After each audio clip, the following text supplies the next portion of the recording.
Call Simon Templar what you will, but never cross the saint. Find out why to your peril at 7:30 p.m. tonight. But first, it's the Thamesmen.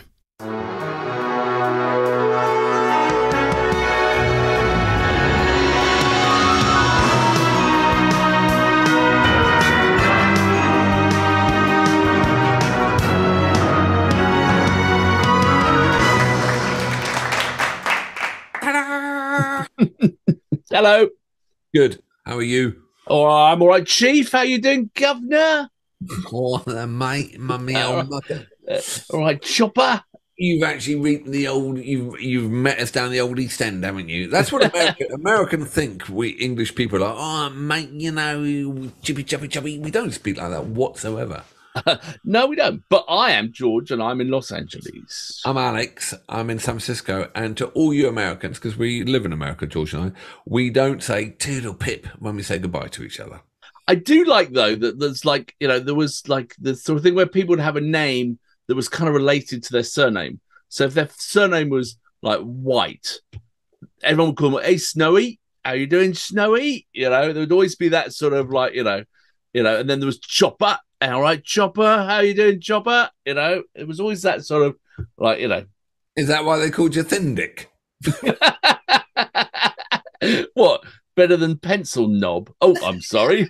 All right, George Thin Dick. Just like, oh dear me. And also Americans, you know, God, I'm not out here to have a go at Americans because we're both Americans. Americans, please, Americans, if you are American, don't say cheers to an English guy.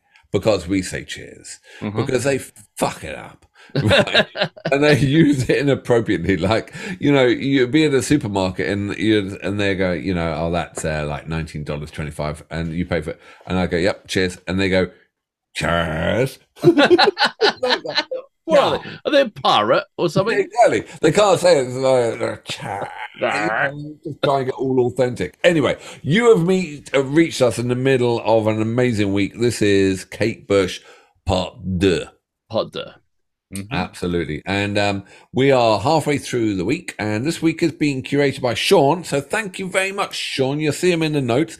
He is just brilliant at, you know, replying to everyone, and he is a Kate Bush expert. And Chris, our curator, who pulled it all together. So thank you very much to those guys. Yep. And the beauty of this is that we honestly do not watch any of these videos. We are literally coming to it cold with you. You know, and so sometimes we don't know enough. Sometimes we don't know anything. The notes are what sort of educate us, and then the comments afterwards is how we catch up. So yes, please absolutely. Like, subscribe, and comment. That's always good.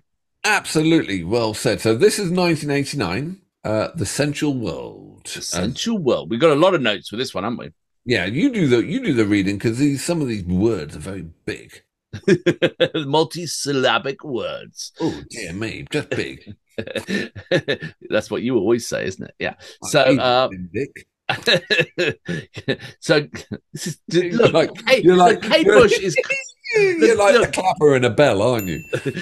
Kate Bush is a class act. Oh, sorry. And you are just like, you know. Yeah. Sorry, I was going to say no. I won't. No, don't say it. Don't let that mind of yours go. Hold it back. Hold it back. Sir. Very hard to do. All right. Anyway, so this is the SensualWorld, and so Kate had heard actor. Oh God, this is where I fall over. Sibon McKenna. No. We are so thick. What? Oh my God. I'm not even going to pronounce it. Okay. Let's just move on. Let's pretend we. No, it's one of those. Yeah. Okay. Why don't we just call her Miss McKenna? Miss McKenna. It's probably Mr. knowing us, but anyway, Miss McKenna. Read ladies and gentlemen. It's one of those names that if you read it, if I say it, we'd all say it. But if you read it, it gets. So we're going to call them Miss McKenna. Yeah. Okay, right. Let's start again. Kate had heard actor Miss McKenna read the closing soliloquy of the character Molly Bloom from James Joyce's Ulysses and was inspired to put the words to music. The focus in Kate's song is the novel's ending, where Molly lies in bed recalling her wedding day in a stream of consciousness style. Kate, mistakenly believing the text had fallen to public domain, lifted entire passages from the book. Unfortunately, Joyce's grandson would not let her use the words, so Kate kept the backing track and approached the song as if Molly Bloom's character had literally stepped out of the black and white two-dimensional pages into our three-dimensional, colourful world, experiencing it for the first time with all her senses. However, to be true to the Molly character, it seemed evident to Kate that she would have to write with a very intimate and sexually free style. Kate said, "I was thinking I'd never write anything as obviously sensual as the original piece, but when I had to rewrite the words, I was trapped. How could you recreate that mood without going into that level of sensuality? So there I was writing stuff that months before I'd said I would never write." Holy crap. So have you read Ulysses? I haven't actually, have you? Of course not. I've heard of James Joyce and Ulysses, but I haven't read it per se. I haven't read any James Joyce. Okay. And I need to. No. And I haven't read Ulysses, and I need to. And so maybe we could have another channel of like reacting to classic literature. It'd be very boring. Just sit there. Sitting there with a book to... Well, we can sit there and just read it out loud. Yeah, no, just sit there, just like that. So yeah, so she is going to create a story where they're coming out, Molly Bloom's characters coming out of the book and into the 3D colourful world. Yeah. And experiencing everything with it. God, how are you going to do this? How? All right, okay. Yep. All right, let's do this. So this is what did you say? It was 1989? I think it was. Yeah, 1989. So, and it was from the album. I think it would have helped to have read the book, but why do they have to be very intimate and sexually free? Because of the character in the book. Yeah, because of I imagine what the lyrics say. Yeah. So, Yeah, right. yeah. Right, okay. Let's do this. I feel sorry for people on the internet. I feel sorry for the people on the internet. The viewers that they've got us. You know, there should be some eloquent like tete-a-tete about James Joyce novels. Like, have you read it? No. Oh well, let's move on then. Let's move on swiftly. James who? Are you ready? Yeah. No. Yes, no? I am. Okay. Kate Bush, the SensualWorld. This is the official music video, so we'll get blocked probably. So let's do it anyway. Are you ready? 3, 2, 1, go.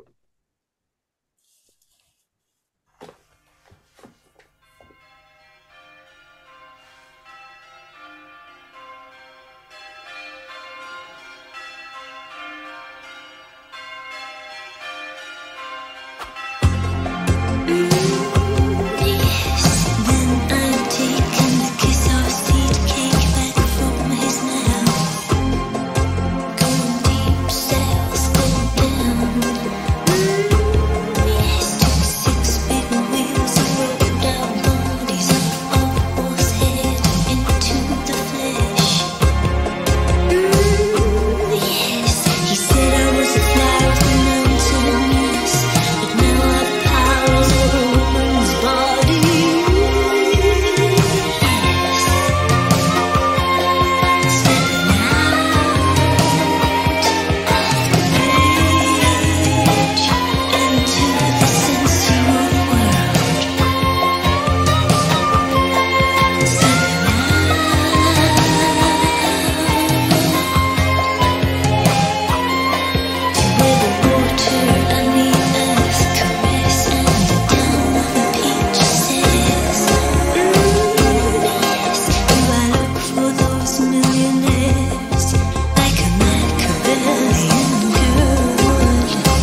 Oh, Wow, wow. That there. Oh, do you tell me about that? You tell me what you think about that, and I'll tell you what I think about that. that was like, it took me a little while to get into the level of it. I had to turn up my volume a little bit. I had to like get to the sort of, her voice was very understated in that. But then the more I focused, the more sensual it became, the more it was the sensual world, this track. I know. Yeah, but the more you like sort of zeroed in on her voice and the intonation and that little quiver in her the way she was saying the sort of the sound, it was it was amazing. It was like, and I almost like, because it was so just underneath that sort of Celtic pipes, which is, I suppose, appropriate to the James Joyce elements of it. The almost, I needed, like, I was wondering if I could turn on like subtitles or something like that. I tried. They weren't available. Yeah. And I wonder when we edit, if we can find it, we could add them in or something like that, because I think that would help, because it is just to key into what she said. It's very like, but I think it was more I listened to it, the more I loved it. So I think she never let her voice go. Yeah. And she kept it really subdued. Mm-hmm. And it was down in the mix as well. And again, that word, sensual, she kept it absolutely sensual. And in a way, she kind of sexualized her voice in a way, that it was like, she just kept it very sensual. Yeah, well, it was very cleverly done that in that regards. Yeah. Absolutely. And she was in total control, that absolutely on purpose, and total control what she was doing with the voice. She never at any point tried to break out and take you anywhere. She kept you into this slow, warm groove, and a beautiful video. Yeah. It was very clever, wasn't it? Enchanting video of the woods and the dance, and the whole thing just makes you feel kind of, magical in some ways. Yeah. It is a hypnotic track as well. It had that sort of rhythm to it that is sort of like, it could have kept repeating and you would never have noticed the ending. I don't know if that makes any sense, but it's sort of, you could just sort of go, oh, this has been playing for 10 minutes and I'd never have noticed. I'd kind of zoned out into another place. So like you, I had trouble getting into it at the beginning. The first 40 seconds, 50 seconds, I just was trying to get to grips with it. Yeah. Then the Celtic pipes came in and I got that, but then it went off on a kind of strange Moroccan feel at one point, and then I was really trying to get, and then I don't know what happened. I was just dropped in. Yeah. And I was really trying to concentrate on her words, because she said the word breast. Yeah. That's when you paid attention. So I was like, hang on a second. Hang on, there's something going on here that we need to know about. Yeah, absolutely. So I really, and then for the song will finish, and it was just, there's a Danish word, isn't there? Hygge. And it was hygge, meaning of great atmosphere. When you walk into a room and it's it's comforting and the air is warm and thick and the candle, that is a hygge environment. She was absolutely hygge on that. That's a great. I've never heard that word. You see, live and learn. My day is complete. Yeah. I think definitely. So, any of you out there who are watching it, listening to this on just like an iPhone or something, if you haven't got headphones, take a moment and just focus in on that track, because that was really interesting. Just it took a second to break through, but it was worth every second, I think. Yeah, it was very, very rich, dark chocolate. Yeah, it was a dark chocolate of a track, that one, I think. Yeah. Absolutely. And just, you're right. I could have done another 5 minutes. I still would have been listening for the word breast. A man with a child in his eyes again. Never letting it go there, mate.